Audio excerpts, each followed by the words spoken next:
Continuing now with our lead story, the use of coerced interrogation in order to save American lives. Joining us from Washington, former advisor to President Clinton, Lanny Davis. From Los Angeles, Fox News analyst Leslie Marshall. So, Leslie, you just heard Mark Thiessen, and we have the 6 primary sources all saying coerced interrogation helped bring down bin Laden. Are you ready to cede that point?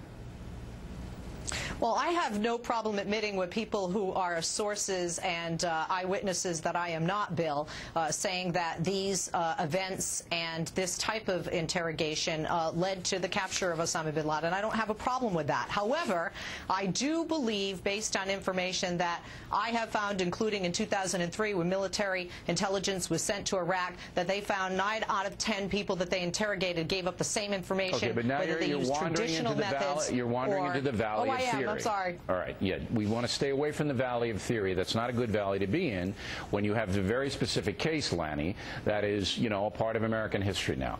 So, you know what the New York Times said today. You know what Alan Coleman said on this broadcast. They would absolutely simply refuse, no matter how overwhelming the evidence, to cede the point that the Bush administration policies of coerced interrogation did help this nation. And you say, Lanny?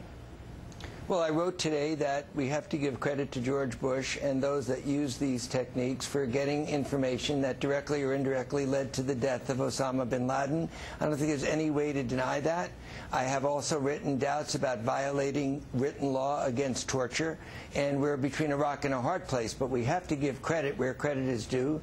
George Bush's enhanced interrogation techniques, as well as the terrorist surveillance program, both of which I had legal doubts about, were effective in the killing of Osama bin Laden. That is a subject that can be debated in law schools around the country, and perhaps the Supreme Court someday will have to deal with that, and that's fine. I have no beef with that.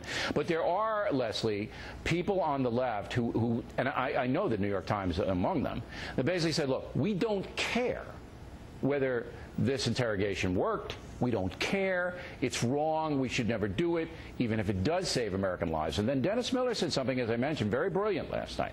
He believes it's immoral if you don't use it because there are lives on the line. How do you answer that, Leslie? As an American who cares about the men and women overseas, I think it's immoral if we don't look at how we could possibly be endangering their lives. They're already in danger, I also think Leslie. it's immoral. The Al-Qaeda kills captives and civilians. You know that. So does the Taliban. No prisoner of war camps. They kill them. So that is a specious argument. That argument doesn't hold. They beheaded our people, journalists and military people. They brutalize them when they're captured. There are no Geneva Conventions in play. So we have to throw that argument out the window, do we not?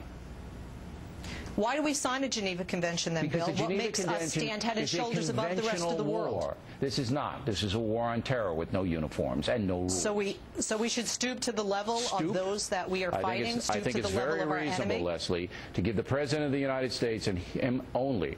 Now, Lanny, you advise the President of the United States. Would you feel uncomfortable with giving a President of the United States the power, only him, to order coerced interrogation supervised by the White House? Would you feel uncomfortable with that? I guess I would feel uncomfortable if I was advising the president to violate the law, but I would also cite Alan Dershowitz, a great liberal professor at Harvard who wrote a book about torture, and cited the example, Leslie, if there were a ticking time bomb and it was an atomic bomb, would you support torture to find out where that atomic bomb was? And of course the moral answer is yes. So there's no clear answer here other than if we want to allow this, we ought to make it lawful and not put CIA agents at risk with an ambiguous situation. They ought to know they're not going to be prosecuted. I think that's a good idea. I think Congress should pass a law that says precisely that the President of the United States has the power in a national security emergency to order these kinds of techniques and then list the techniques. Would you oppose that, Leslie? You know, I guess it would depend who the president is, to be honest with you, Bill. You would oppose. I fear the slippery slope. I fear the slippery slope. I really do. Yes. All right, I fear the slippery slope. I mean, that's like a dictatorship, isn't it? No, it's not. You're obviously giving the power to one man who is elected by the people of the United States and can be unelected 4 years later. Bill, and then the president has a lot of powers that, you don't say, well, if I like you, you get them, and if I don't, you don't. Go ahead, Lanny. No, it's not about that. It's too much power for one person.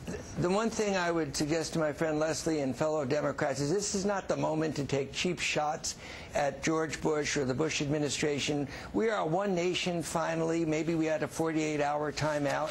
and we should give credit to the Bush administration for helping to find bin Laden. Certainly a lot of this stuff that led to bin Laden began under George Bush. Instead, I'm hearing some Democrats just making cheap shots, which is the culture that we're in, unfortunately. But let's have a timeout, and at least Democrats and Republicans should be praising Barack Obama for the courage and his leadership, and George Bush for contributing to what happened. All right. Leslie, Lanny, thanks very much.